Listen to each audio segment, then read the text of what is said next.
Baby, this episode does not walk in gently.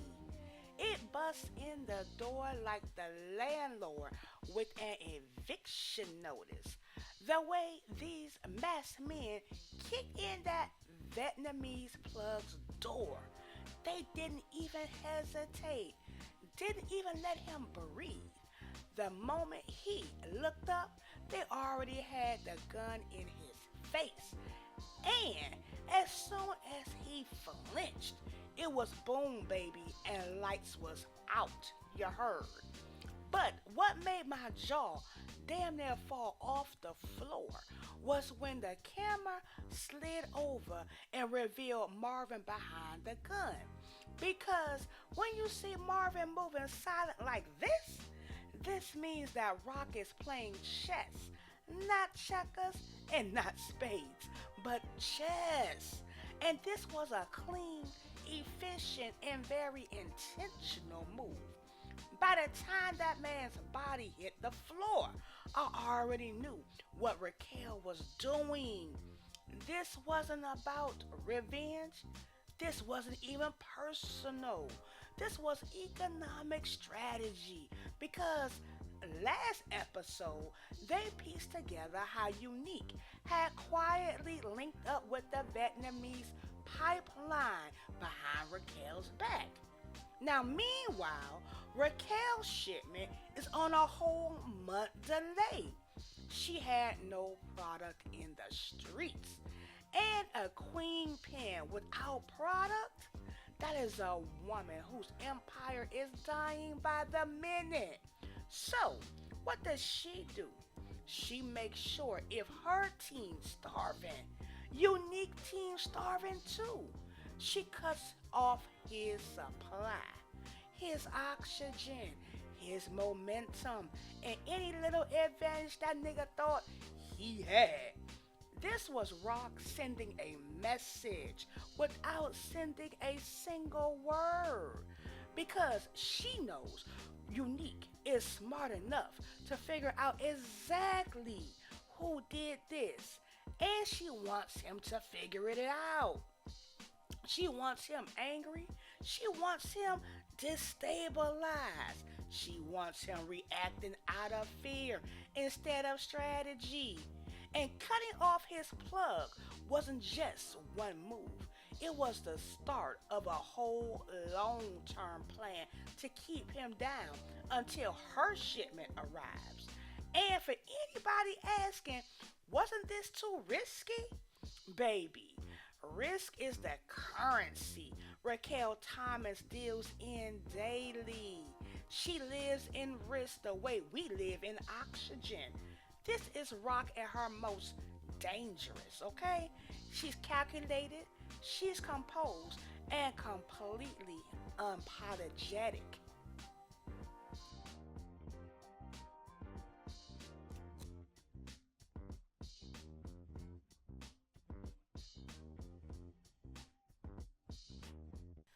Now we move from murder and mayhem to mattress moments. And let me tell you something. Something in my spirit, my soul, my left knee does not sit right with Miss Amani. Every time this girl is on the scene, I feel like I should clutch my purse. Lulu there, trying to catch his breath, still catching that post romantic thoughts. And she over there smiling at herself in that mirror like everything going according to her timeline. And that's the part that's making my eyebrow twitch. Because when someone smiles like they already made decisions for you, that ain't love. That's a plan. And another thing I clocked. Every single time we see these two together, they're at her place. Not once, not one time have we seen Lulu take her to his spot. That ain't random. That ain't accidental. That means she's controlling the setting. She is controlling the energy. She controlling the environment. And Lulu is just rolling with it, not even noticing the imbalance. And then she hits him with, "We official now?" Baby, Lulu's face looked like someone slid a surprise bill under his door. That man did the math in his head and didn't like the toto. I'm not saying Armani is a villain yet, but I know a red flag when it waves in my face. Something about her feels too smooth, too casual, too confident for someone dating a man with this kind of life. Either she is more dangerous than she looks, or she about to become a liability. So Big Lulu might regret ever knocking on her door. And the quiet discomfort in Lulu's face tells me even he feels like he walked into something he not fully prepared for. We're going to keep our eye on her because I feel a storm coming from her direction.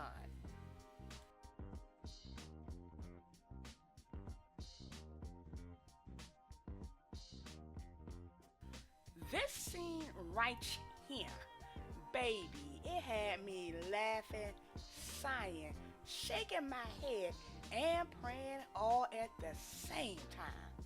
Now, here comes Kenyatta, strolling up with that big ego and little common sense. He gets right in B Rilla's face like he a drill sergeant, poking him in the chest, talking about rerunning that lick again. Sir, you didn't even run it right the first time. What we doing? Now, let's be blunt. These two are the dumbest criminals on this side of Queens. Rare combination of confidence and stupidity. Because B Rilla tells him straight up, it's too hot. The cops are outside. Which is true because they hit the wrong damn house. Not the wrong block, not the wrong door, the wrong house. How you do a robbery and don't even confirm he still live at that address? How you trying to live the street life without Google Maps, no blueprints, no logic? Kenyatta acting like they CIA and they ain't even qualified for daycare pickup. And what makes it even funnier is the power dynamic. Kenyatta ain't scared of nothing except the truth. And B Rilla is scared of everything except Kenyatta. These two balancing each other out in the worst possible way. This whole conversation was two people arguing about a bad idea they both created. And the whole time I'm watching all of this and I'm thinking somebody about to die behind this foolishness. If stupidity was a currency, these two would be billionaires.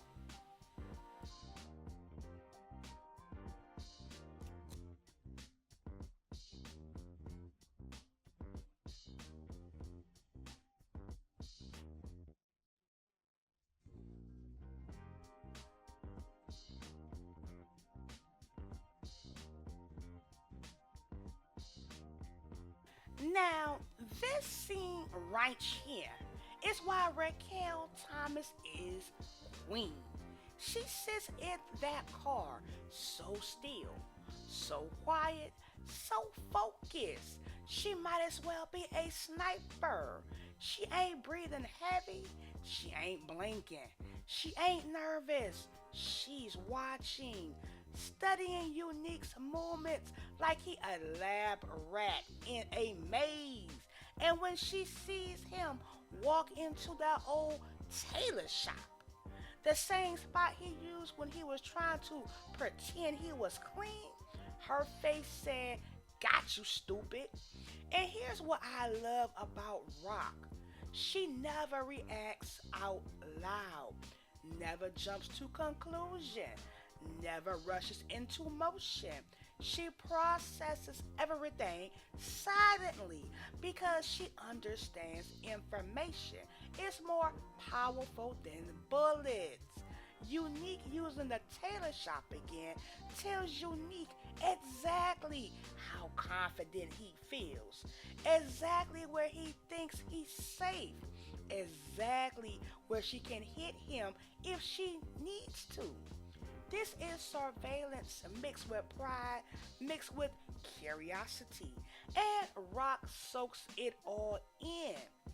This moment is small, but it's one of the most important scenes of the entire episode because it shows she's not just reacting, she's strategizing, she's rebuilding, she's gathering all of the intel she needs for the next six moves.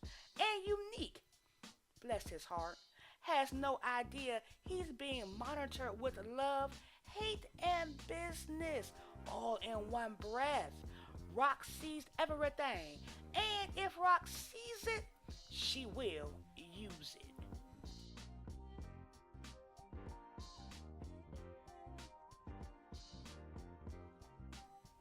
I need to talk about Kanan for a minute because, baby, this boy is powering the entire show off of emotions and emotions only.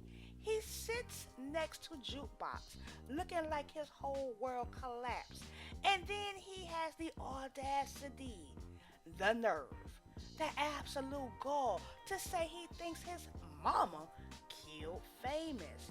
And Juke's face is priceless. She looked at him like he couldn't spell the word logic, even if you spotted him the L and the O. Because let's review this very slowly for the ones in the back. Kanan literally saw his mama pay off the cops. He literally saw Snaps and Pops pay off the cops. He literally knows everybody in this world is dirty. But somehow, the only person he can imagine killing Famous is Rock. Kanan is allergic to reason. If common sense was a flu shot, he refused that too. What he is really doing is projecting. He mad at his mama. He hurt by his mama. He disappointed by his mama. So now anything bad that happens, his brain goes, mama did it. No facts, no evidence, just vibes and trauma. Meanwhile, Juke is the only teen on this show using her brain.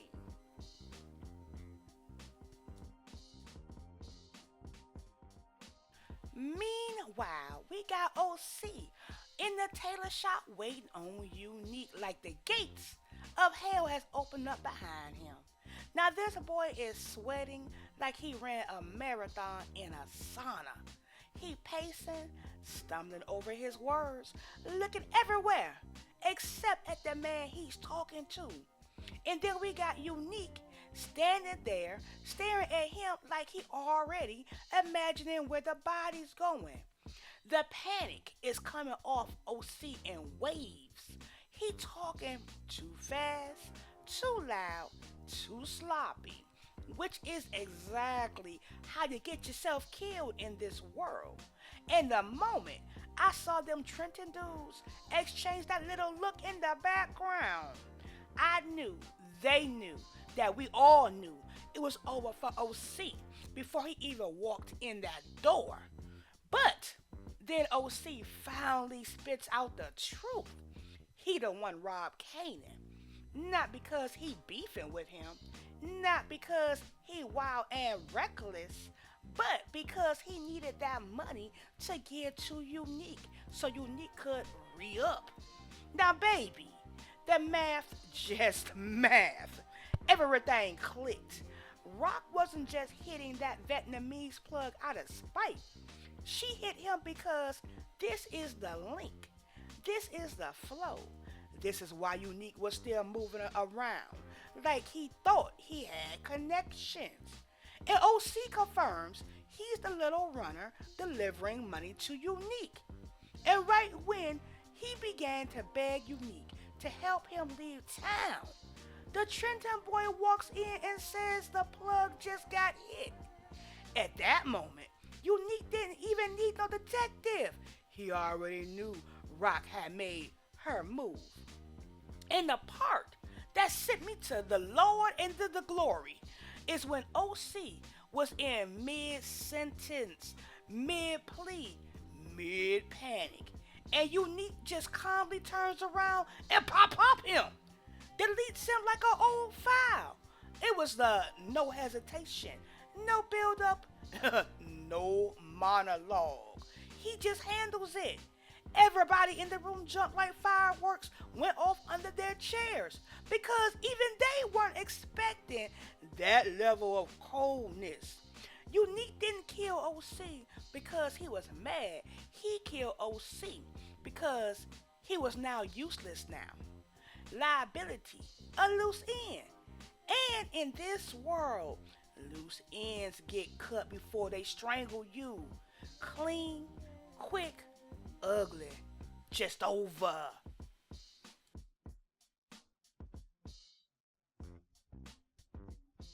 Now, let's move over to Jukebox. She shows up to OC's mama's house like she the only person in this show who got actual investigative skills.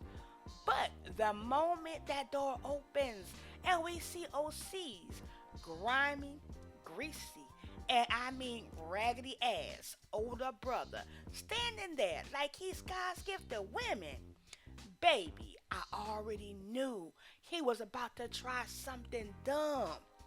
This man is a walking PSA on why birth control should have always, and I mean always, been free. He starts flirting, making comments, reaching for her like she asked him a single personal question. I mean, sir, she came to ask about your brother, sweetheart, and not your body count. And Juke handled it exactly how she should have. The moment he reached out and grabbed her waist, she activated her inner Maureen. She need him in the balls so hard, baby. Them ancestors felt it. Then she cracked him across the head, then pulled out the gun like she was choosing seasoning. That man went from hey little mama to yes ma'am, I apologize in seconds. Juke didn't even flinch. She didn't even panic. She didn't have to raise her voice. She handled herself like a trained killer who got homework to do later. Now, once she had him properly humbled, he admitted he hadn't seen OC in about a week. And the weight of that hits different now that we know OC's body just got found in a trash truck. Juke is piecing things together faster than Kanan ever has or ever will. She's picking up signals, reading behavior, calculating the danger and the irony. She's the only teenager in this entire universe moving like she actually inherited the family IQ. She finds truth even when the truth is ugly. And this was the first breadcrumb leading to what she already was gonna find out next.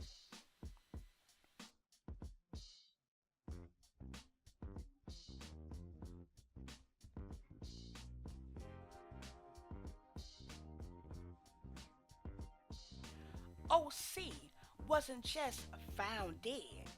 OC wasn't just dumped. OC wasn't just hidden. OC was found inside a trash truck, minutes away from being stuffed into a metal cube like expired leftovers. When the sanitation guy opened that dumpster and his whole soul left his body. I felt that because Unique told his men, clean this up. And these idiots took that shit literally. They threw that man away like a pizza box. No burial, no alley, no ditch, straight garbage. And when the neighborhood pulls up to OC's mama's house, it turns into the loudest, saddest, most chaotic hood visual ever. Every cousin, every neighbor, every uncle that never knew OC when he was alive suddenly knows him now that he's dead. And everyone is saying the same line. I don't know nothing. I didn't hear nothing. And I didn't see nothing. Which is the hood's national anthem when the body count rises. And what makes it worse is that OC's family knows this wasn't random. They know something bigger happened. They know someone powerful touched him. But in their world, you don't accuse, you don't investigate, you don't speculate. You cry, you lower your voice, and you stay out the way before you next.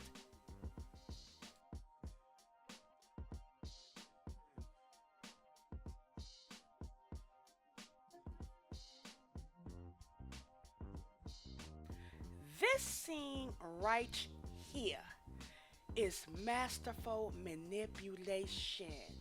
Snaps and Pops are walking their dog like your fly auntie and uncle, enjoying their retirement. They look harmless. They look friendly. They look like they will actually give you good relationship advice. But no, they are predators in Fendi. Kanan approaches them looking lost, confused, and desperate for guidance. And these two smell the weakness instantly. They start circling his confusion like sharks around a bleeding leg. First, they play dumb. Why you think we got police connects? Sir and ma'am, Kanan saw you paying off the cops. Then they switch to emotional manipulation. Who you think killed Famous? And suddenly, Kanan don't know nothing. Then they drop the intentional seed of destruction. Word is, that hit on the Vietnamese plug looked like something your mama would do. And baby, if manipulation was an Olympic sport, these two will be taking home the gold every time. Then they close out the conversation with the scariest line of the episode. Circle back with anything you hear. So they basically recruited him as their personal reporter, their informant, their eyes, their ears. And basically, he didn't even realize that he just became a part of their operation. And the kicker, they the ones who killed Famous. They using Kanan to dig deeper into the mess they created, all the while convincing him it's all his mama fault. This is divide and conquer at its highest level. Baby Kanan never stood a chance.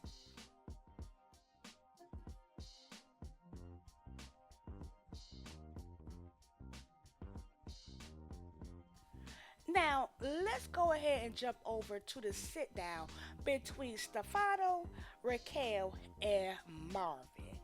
We got Stefano sitting there like he is an old Italian judge about to deliver a verdict. He is sipping on his wine. He looks calm, relaxed, unbothered. But That man is reading every muscle in Marvin's face. And when he says, word is the Vietnamese crew got hit, I almost fell out my chair laughing because everybody in that room knows exactly who did it. There are toddlers who could have guessed who did it. But since nobody can prove it, everybody decides to lie with their mouth and tell the truth with their eyes. And then we got Marvin sticking to the script and says, sounds like a robbery. Sir, if you're gonna lie, at least try. Stefano looks dead at him like, I know the culprit is in this room. But since the feds watching me, I will keep my mouth shut. Rock plays the role beautifully. Calm, open, acting uninterested, smiling like somebody who didn't just greenlight bloodshed 12 hours ago. But what makes this moment wow is the tension underneath the politeness. All three know this game. All three know the risk. All three know the truth. And all three are trying to avoid saying it out loud because they each got bigger problems. Raquel losing her control over her empire, Marvin drowning in mistakes, and Stefano under federal investigation. This is the most polite criminal conversation I've ever seen and the most dangerous one.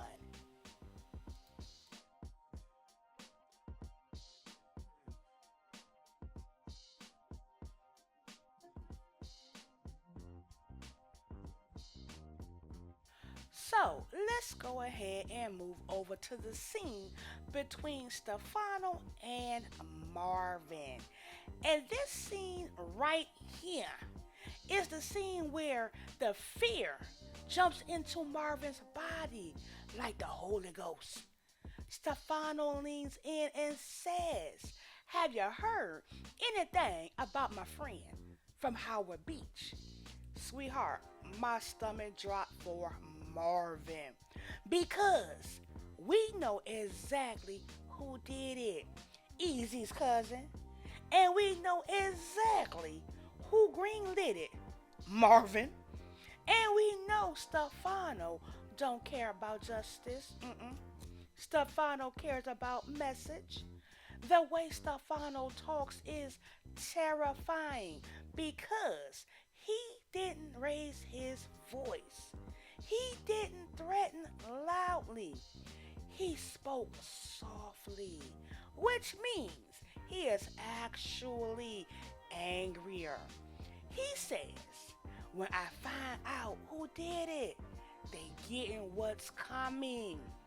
Baby, Marvin is sitting there sweating like a rotisserie chicken, okay? When Stefano gets quiet, that's when people die. And the worst part, Marvin knows there's a liability. Easy's cousin. That boy talks too damn much. All it takes is one loose lip moment and the mafia coming for all of them. And remember, Stefano is already under federal investigation.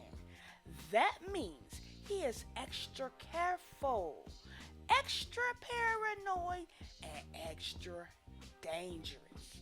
Any association with a murder could bring the feds to his doorstep. So who will he throw under the bus or to the wolves to protect himself? Marvin. And Marvin knows it. Raquel knows it. We know it. Stefano basically whispered, I'm watching you. And Marvin heard every bit.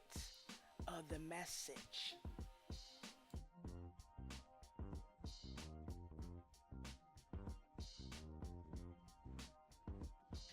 Kanan walks in looking like somebody stole his sneakers, his bike, and his future all in one day. He slumps down like gravity got beef with him. And Crystal, bless her heart, is literally the only person in this universe trying to talk to him like he still has some sense left. She's over that stove cooking, trying to bring a little bit of a normalcy into this chaos. And she sees immediately something is wrong. Kanan opens his mouth and everything spills out. OC missing, famous dead, the streets talking, his brain spiraling. You can see Crystal trying to piece together what he's actually feeling while he's drowning in emotion. And then Crystal, this girl who barely knows the depths of his family business, still has more clarity than Kanan ever had. She tells him straight up that she doesn't believe Raquel had anything to do with Famous's death. She tells him she saw the pain in Raquel's eyes at the repast. She tells him his mama looked hurt, broken even, and Kanan don't want to hear none of that because hearing logic requires accepting that your emotions ain't based on reality, sir. Crystal gently tries to hold up a mirror. You so mad at your mama that you blaming her for everything, even things that don't add up. Baby, that is one of the realest lines spoken in the entire episode. And instead of absorbing any of that wisdom, Kanan shuts down like a toddler told to clean his room. He pulls back, avoids eye contact, folds into himself. This boy don't want the truth. He wants validation for the hurt he refuses to process. Crystal tries to save him from the storm brewing inside of him. But Kanan is too wrapped up in anger, grief, confusion, and misplaced, I'm going to say it again, misplaced blame to see she's the only anchor he has right now. Crystal sees him falling apart, and all he wants to do is push himself further off the cliff. This boy is out here drowning and refusing a life jacket.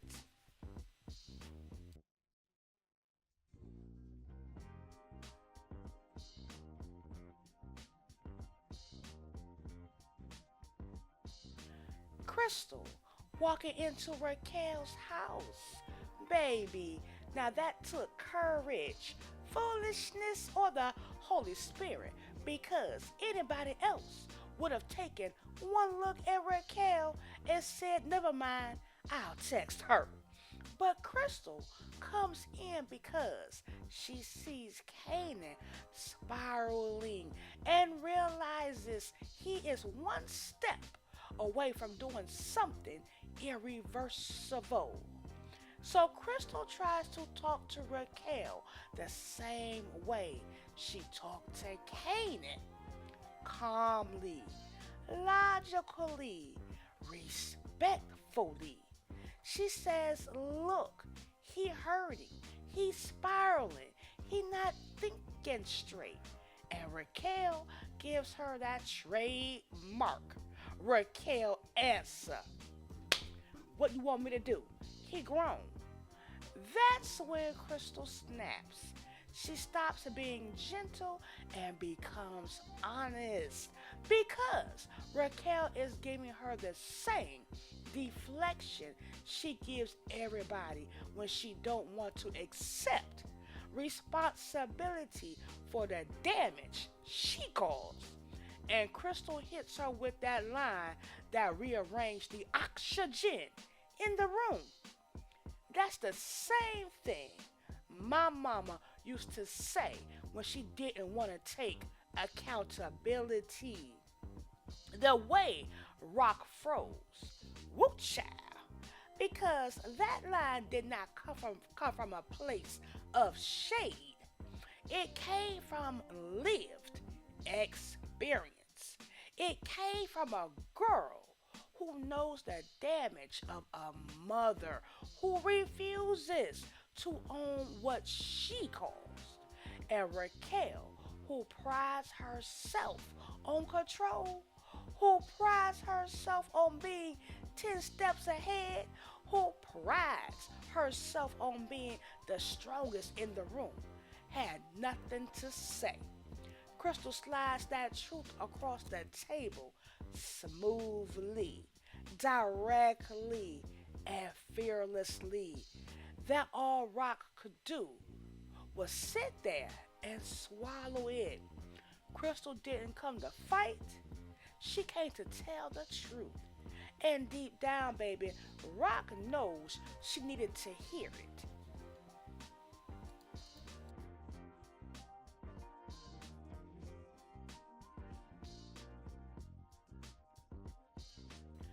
Jukebox can't even enjoy a damn slice of pizza in peace without the universe trying her. She's sitting there minding her business, which is already rare in this show when that new detective walks in. Not the white lady from earlier seasons, not someone familiar. This is the same dude who questioned Unique about Ronnie. And he slides into her space like they got shared custody of common sense. He tries to play it cool, starts poking around about what she knows, who she talks to, what she heard. And Juke's whole face shifts into, Sir, are you out of your mind? See, what the detective doesn't understand is that Juke been through too much to play these games. She knows how information gets twisted. She knows how police use kids like pawns. She knows how easily talking to the wrong person gets you shot, stabbed, followed, or investigated. And he's sitting there acting like she gonna just voluntarily hand over intel about real killers. Like this is a Sunday school. Juke gives him no reaction, just a cold stare that could freeze a pot of water. She don't argue. She don't give him attitude. She just leaves. Because Juke is smart. She knows the price of being seen talking to cops in this neighborhood. That can get you killed by someone who wasn't even mad at you 5 minutes ago. Juke said, Not my life, not today, not ever, and walked out before the cheese on her pizza could cool. It's the safest, smartest, cleanest decision anybody her age has made on this entire show. She protects her peace, protects her people, and most importantly, protects her own safety. Jukebox stays 10 steps ahead even when she's just trying to eat.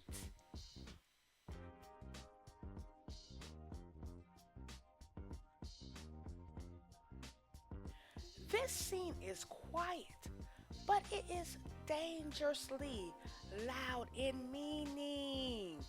Unique sits at the table with snaps and pops, trying to pitch to them on forming an alliance like he's shark tanking business ideas. He lays out all of the pieces. Raquel hit the plug. His connect got cut. Jersey Mafia watching, and he needs muscle and backup to sustain a comeback. And on the surface, he sounds confident, but underneath that, desperation, panic, empty pockets, no work, no soldiers, no structure. Unique talking big, but his pipeline is dry, and his empire is dust. Snaps and pops don't say much, and that's the scary part. They sit back like two old uncles playing dominoes, nodding occasionally, saying neutral things like, "We hear you, and that's interesting."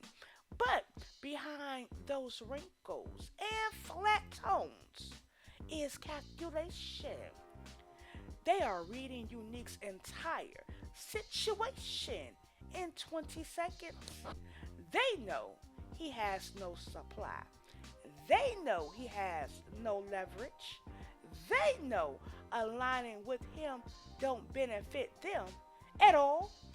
He's a sinking ship trying to convince them he's the Titanic minus the glamour plus the iceberg.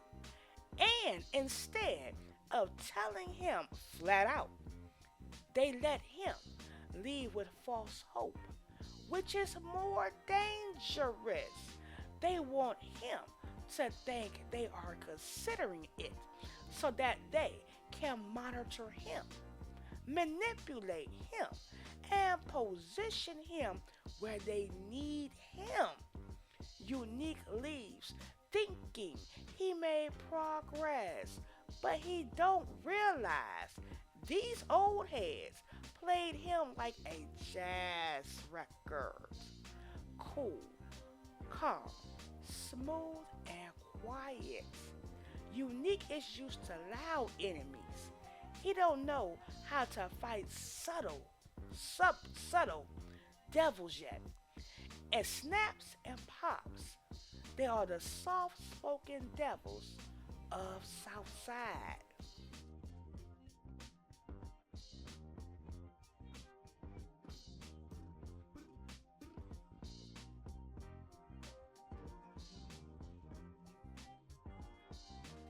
Unique stomps into Jersey like somebody owes him money, when in reality, he the one in debt. He trying to explain to the boss how Raquel hit his plug, how the streets shifting, how he needs support. He pacing like a cartoon character, ranting about war, retaliation, survival. And Jersey Boss is sitting there like an annoyed grandfather listening to a child complain about losing his toys. He don't care, not even a little bit. Unique talking from emotion, Jersey talking from business. And the boss hits him with the wildest verbal slap. There's no proof Raquel hit your plug. Your bed is messed up, not mine. That man basically said, whatever problems you got are your problems. Handle it without me. You could watch Unique deflate right in front of us. That was the moment he realized he got no allies, no army, no pipeline, no respect. And the little family he does have in Jersey, They like just pay your debt and shut up. The boss finishes by saying exactly what matters to him. I want my money, not peace, not allegiances, not revenge, not war, just his money, which means Unique is out here trying to survive a battlefield while the man funding him is only tracking his pockets. Unique leaves that room more alone than when he walked in. He realizes he at war with Rock with no supplies, no soldiers, and no support. That man ain't even on a sinking ship. He already underwater.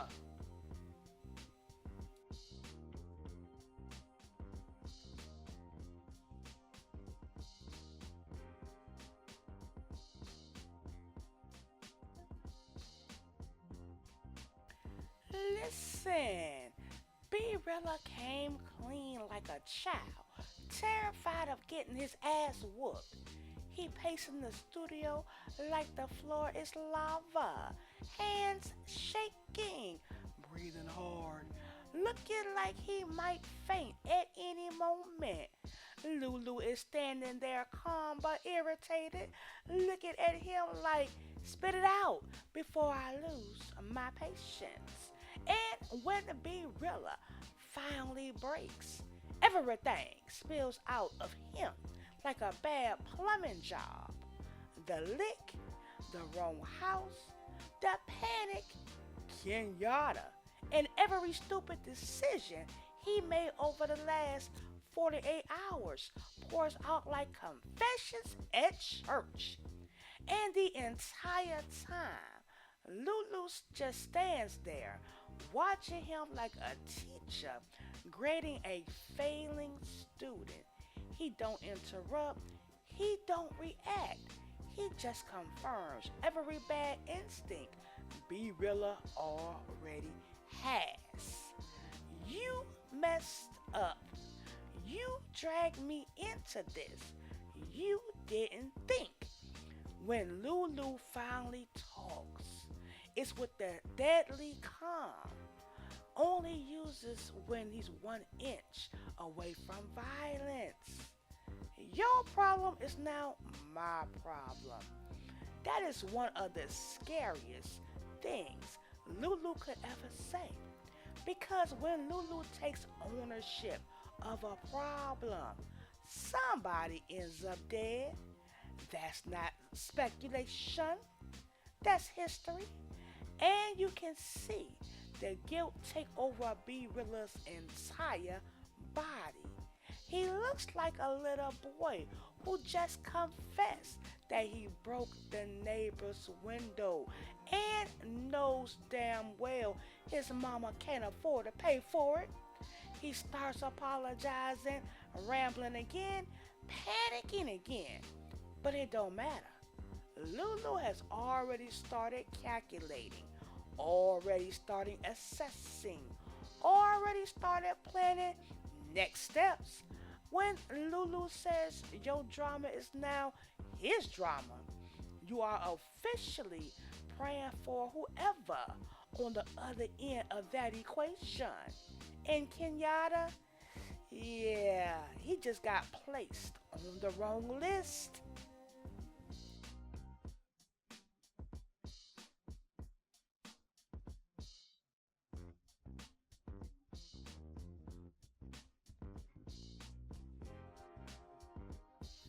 Lulu, bless his soul, actually tried to resolve this peacefully.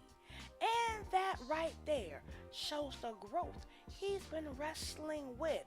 He approaches Kenyatta calmly, diplomatically, trying to reason with him like two grown men who can avoid bloodshed if they talk it out. Lulu is literally giving this man an opportunity to walk away clean. But Kenyatta, oh no, He is allergic to common sense. This man must wake up every morning and do shots of stupidity because instead of listening, he decides this is the moment to test Lulu's gangster. Kenyatta steps in Lulu's face, talking about you ain't got no muscle. You out in the streets, you soft, you lost your edge. And baby, Lulu's spirit left his body and came back with the weapon. The disrespect was loud, it was bold, and it was unnecessary. Kenyatta talking to Lulu like Lulu is some studio producer who ain't never touched a gun. Now, sir, Lulu used to be one of the deadliest shooters on the whole crew. He built half the bodies that brought Raquel her reputation. Kenyatta's mouth wrote a check that his behind was absolutely not prepared to cash. And the moment Lulu realized Kenyatta wasn't backing down, something in his eyes switched. His jaw tightened, his posture changed. That moment right there was Lulu's villain origin reactivation. He didn't argue. He didn't raise his voice. He didn't even push back. He simply said nothing because the decision had already been made. Kenyatta signed his own death warrant with his mouth. Lulu left that conversation calmly because he already knew he'll be coming back in a different way.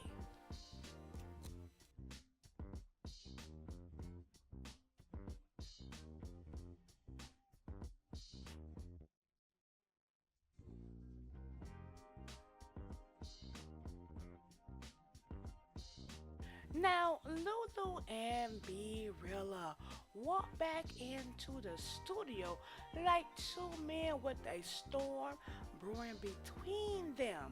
Lulu ain't talking much because he's thinking, calculating, seeing 10 minutes into the future. Meanwhile, B Rilla is walking like somebody who knows danger is everywhere, including inside himself. And while they are dealing with everything happening inside the studio, across the street is another level of stupidity. Kenyatta and the hungry homeboy sitting in the car like two raccoons watching a trash can. These fools been sitting there for hours. Hours. Hungry homeboy looks like he ready to cry. He wants food. He wants a bed. He wants to stop pretending he's in a movie he clearly not the star of. But Kenyatta is powered by ego and bad decisions. He keeps thinking he's 2 seconds away from getting revenge. Sir, you are actually 2 seconds away from dying. But go off, I guess. They watching every shadow move on that sidewalk, thinking they got the upper hand, thinking they are hunters, thinking they about to run up on Lulu. But what they don't realize is that Lulu doesn't operate on the same level as them. They watching the front door. Lulu moves like a shadow. They watching the studio. The danger is behind them. They operating from pride.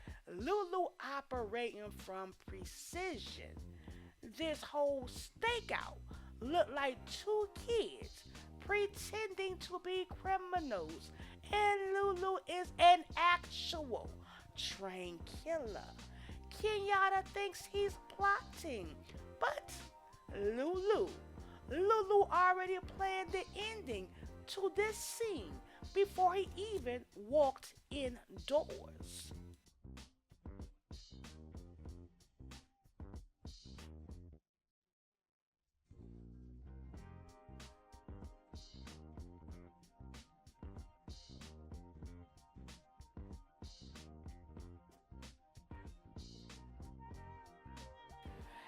This stakeout right here is pure comedy, layered over tragedy.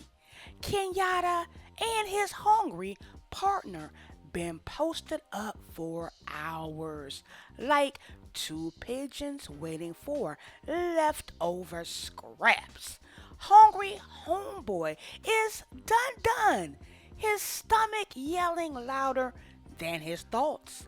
His face is saying, "Please take me home, baby black Jesus."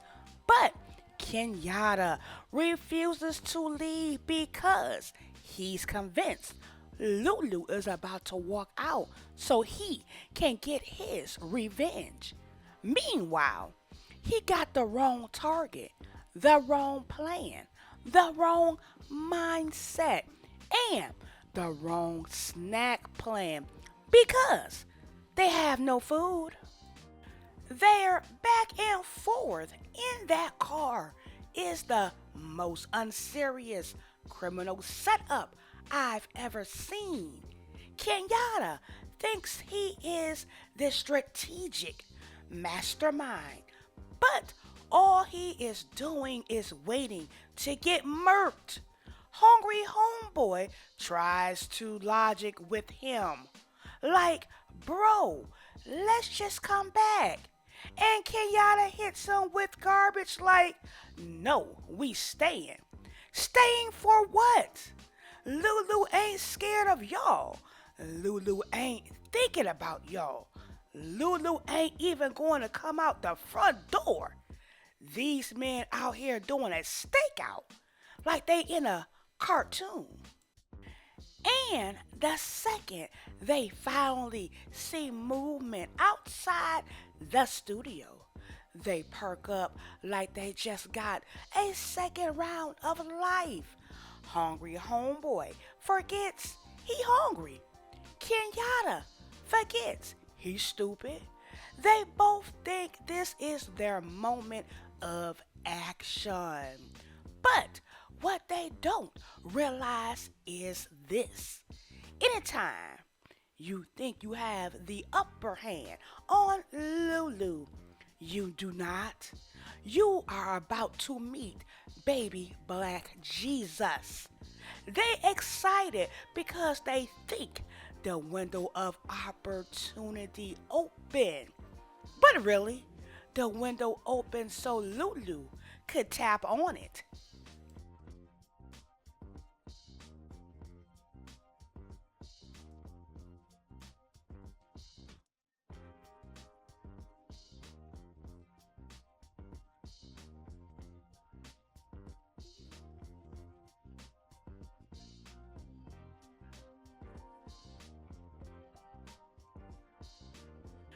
B Rilla steps out the studio looking like he aged 10 years in one night. He lights a cigarette with shaking hands, trying to calm his nerves, completely unaware he's being watched by the two most incompetent hitman Queens has ever produced. Kenyatta and Hungry Homeboy start hyping themselves up because they think this is the moment. They get payback. They ready to pounce on B-Rilla like two alley cats. But baby, this scene ain't about them. This scene is all about Lulu. Because while their eyes are locked on B-Rilla, Lulu is moving like a ninja from the side of the building. He didn't come out the front door. He didn't come down the street. He didn't make noise. He materialized like a shadow with purpose. When Lulu is calm, that's when he's the most dangerous. You can see the focus in his walk, deliberate, steady, silent. He's not reacting, he's executing a decision he made 30 minutes ago when Kenyatta got in his face. And the best part, Kenyatta doesn't even notice Lulu approaching from the passenger side because he's too busy staring at the wrong target. That right there is why he was never going to win. He's a loud wolf trying to play a game meant for quiet lions. Lulu is not messy. Lulu is not noisy. Lulu is precision in human form. And by the time they notice him, it's already too late.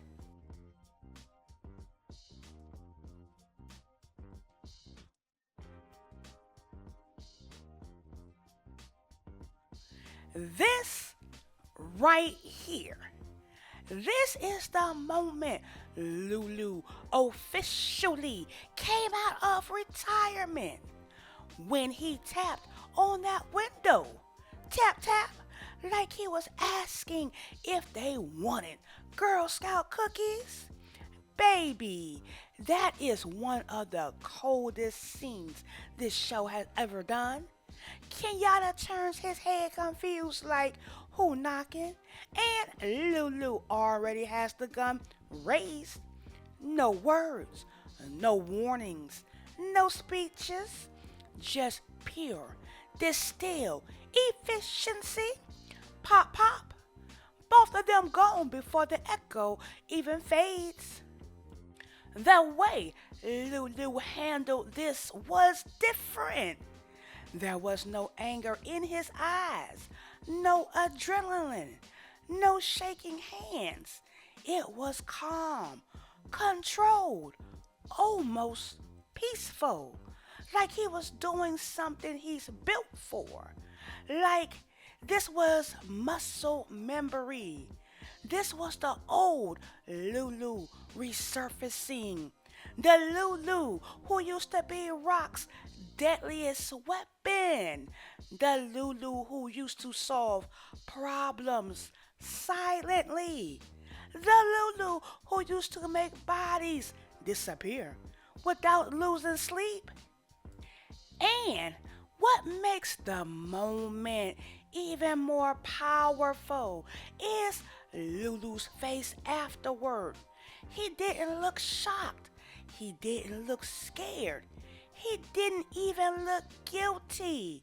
He looked like a man who finally remembered exactly who he is. A man who spent a season trying to escape violence, only to realize violence is the one thing he still does perfectly. Kenyatta thought he had the upper hand, but all he had was the privilege of dying fast.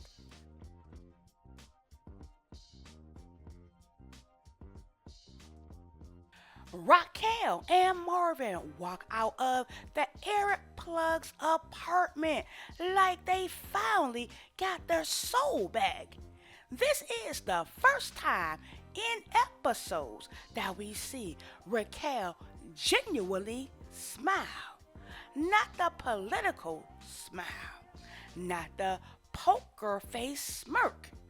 A real smile because she just secured the one thing she needed to get her empire breathing again. The shipment. The work is coming. The drought is over. And when a drought ends in the drug world, everything shifts. You can see the weight lifted off Marvin too, For weeks, he has been drowning in guilt, mistakes, pressure, and the stupidity happening around him. But for once, he has hope. He has direction. He has something to look forward to that doesn't involve cleaning up somebody else's mess. He keeps rubbing his hands like he counting bills in his head already. Marvin becomes 10 years lighter just in this moment alone. And for Rock, this isn't just business. This is redemption. She lost control. She lost her footing. She lost power. And now she's getting it back, brick by brick. Every step she takes down that hallway is symbolic. She's rebuilding herself, her reputation, her network. This moment is small in words, but huge in meaning. The queen has been down, but the queen is rising. This scene is pure visual storytelling and it sends a loud message. Rock is back. The drought is officially over. Those crates hitting the warehouse floor are the heartbeat returning to her empire. Every forklift beep, every crate crack, every package stacked is a reminder that she is still a contender. She is still a player. She is still here. This is the scene the audience doesn't realize is as important as the shootings because this is the foundation of everything Rock is fighting for. Without product, she's powerless. Without product, her soldiers starve. Without product, her enemies grow bold. These boxes are not just drugs. They are leverage, protection, strategy, survival, revenge, opportunity. The entire season shifts with this moment and Rock making sure the shipment hits safely is going to define the next episodes because having product is one thing, being able to move it, protect it, hide it, and profit off it, that's where the war actually starts. These boxes represent hope, but they also represent danger. They are the spark that lights the fuse for everything that happens next. The episode ends not with chaos, but with clarity. Lulu stands over that car like the Grim Reaper, clocking out for the night. The silence in this scene is heavy because it's the silence of realization. Lulu ain't panicked. He ain't shaking. He ain't running. He's standing there breathing slow, letting the weight of what he just did settle into his bones. And you can see it. That kill didn't disturb him. It awakened him. For so long, Lulu fought against who he used to be. He tried to build a music career. He tried to step out of the blood. He tried to be peaceful. And every time he tried.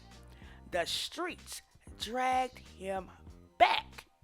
But this moment right here, this is the first time he embraced it. This is the first time he didn't look conflicted after a kill. He looked confirmed. This wasn't a slip. This was a return. And the way the camera holds on to his face in that dim, dusty street light. Baby, the show was telling us something. Lulu is back. Not the producer, not the dreamer, not the peacemaker, the killer. He stands over Kenyatta's body like he remembers exactly who he is. And for the first time in a long time, he don't look scared of that truth.